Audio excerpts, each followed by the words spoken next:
President William Ruto misses USA President Donald Trump's inauguration. Welcome back to our channel. Don't forget to like, share and subscribe to Royal News Updates Media. Many African leaders were exempted from Trump's inauguration, including President William Ruto, who hasn't sent any communication and still remains silent on congratulatory remarks to Donald Trump, elected President America. The non-invite is related to Donald Trump's estranged relationship with the African countries, declining the USA investments in the continents of Africa when he was president.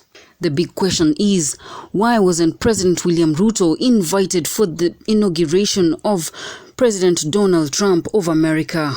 President Donald Trump is an anti-corruption supporter. When the official report from criminals and investigations was released, President William Ruto was ranked second most corrupt president in the world, second to Syrian president who took first place. President Trump, who cut out Kenya because of the associations with corruption personnel. This comes after President William Ruto's friendship and business associate Adani was indicted for corruption allegations. The US government, the Department of Criminal Justice investigation, indicted Adani in November 2024 over fraud schemes allegations. A 5-count indictment in Brooklyn federal courts charged Adani and his associates, executives from other firms, with bribery and fraud schemes that involved over $250 million payment to Indian government.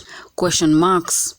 Adani associates himself as a business partner with Kenya, which is a big fraud scheme. Furthermore, President William Ruto and African persons Raila Odinga are in support of the Adani, praising them for their good work, showing conflicting in preferences. President William Ruto signed a JKIA deal for 30 years and the Shah Health Insurance investments into Adani Group that brought a lot of conflicting loyalty with the Kenyans, who had the rumors circulating that the Adanis had bought the airport. This was opposed by the whole country, led by the Gen Z's riots. The criminal investigators, when indicting a fraud schemer, they focus on people around him and associating with him as business partners. In this case, Kenya wasn't exempted because President William Ruto was a big supporter of the Adani and had signed a 30-year contract with the Adanis. It doesn't make sense how a non-citizen takes over your country for a period of 30 years in support of the government. Red flags. By the time Joe Biden invited President Ruto, he had not been ranked world's second most corrupt.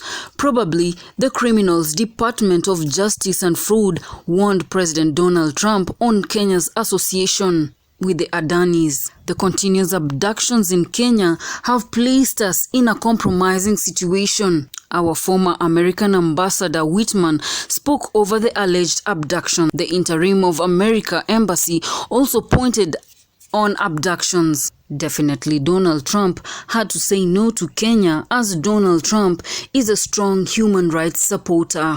When Donald Trump was inaugurated, he announced the end of LGBTQ and recognition of only two genders, female and male.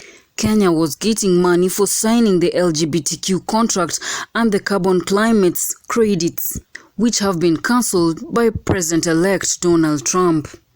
This leaves President William Ruto stranded over finances that he was gaining from America.